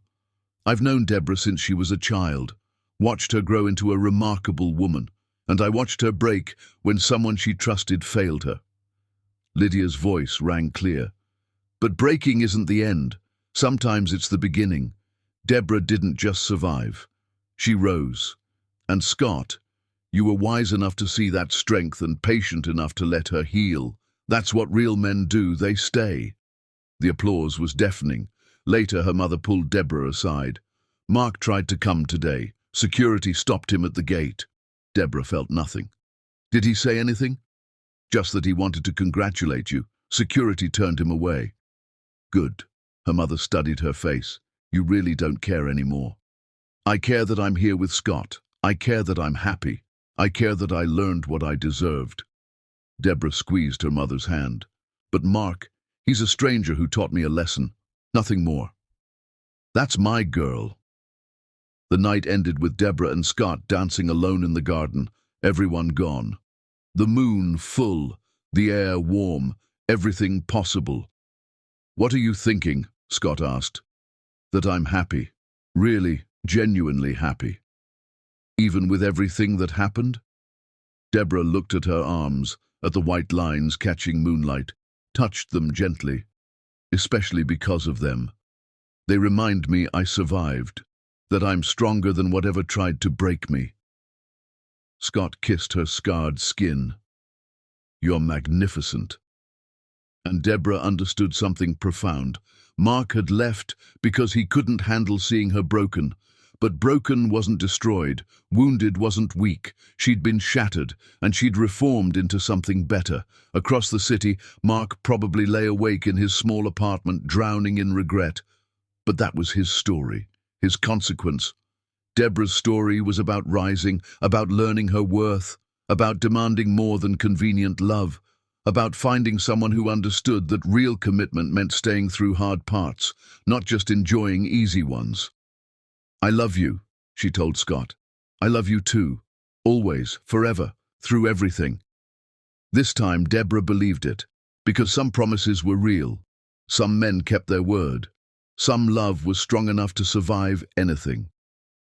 1 year after the wedding, Deborah stood in the foundation she'd built, for accident survivors, for people rebuilding after trauma, using her family's resources to create something meaningful, something that honored what she'd endured. Scott had designed the building, beautiful and functional and full of light, a place where people could heal without feeling trapped. They'd built something together, something that proved trauma didn't define you, how you rose from it did. That afternoon, someone mentioned seeing Mark. He works at some small consulting firm. Looks tired, older, like he's carrying the weight of the world. Deborah barely looked up. I hope he's learned something. Do you ever think about reaching out? Why would I? He doesn't deserve my energy. Deborah signed a document, decisive. Mark Bracewell was a chapter in my life. It's closed. I've moved on to better stories. That was the truth. Mark wasn't worth her anger, wasn't worth her time, wasn't worth any emotional energy. He was simply irrelevant. That evening, Deborah came home to Scott cooking dinner, music playing, their penthouse full of warmth and life. How was your day?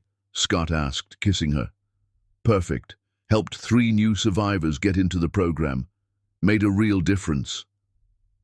That's my wife, changing the world one person at a time.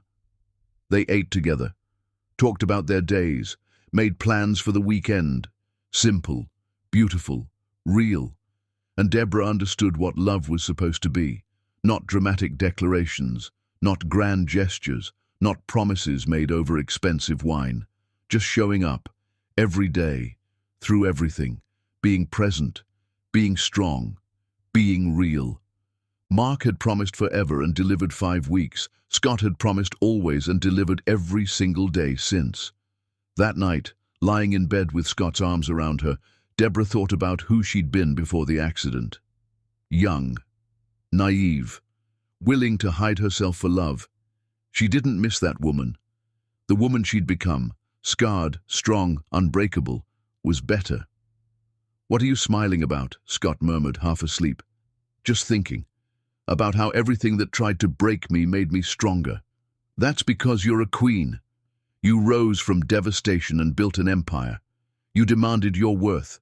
You refused to settle. That's what queens do." Maybe he was right. Maybe she was a queen. Not because of her family name or wealth or power, but because she'd been broken and had chosen to rebuild herself into something magnificent.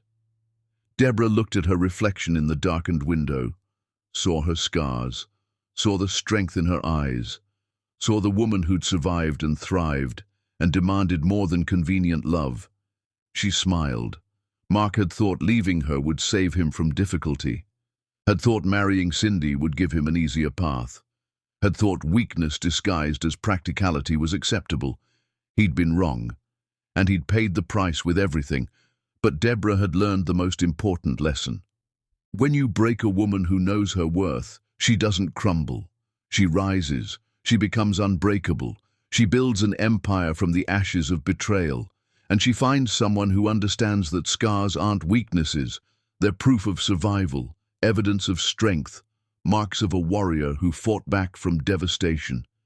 Deborah Harrington Gordon had been abandoned when she needed someone most. She'd risen anyway, not despite the breaking, because of it. Because queens don't need saving. They save themselves, and then they build kingdoms that prove everyone who doubted them wrong. The end.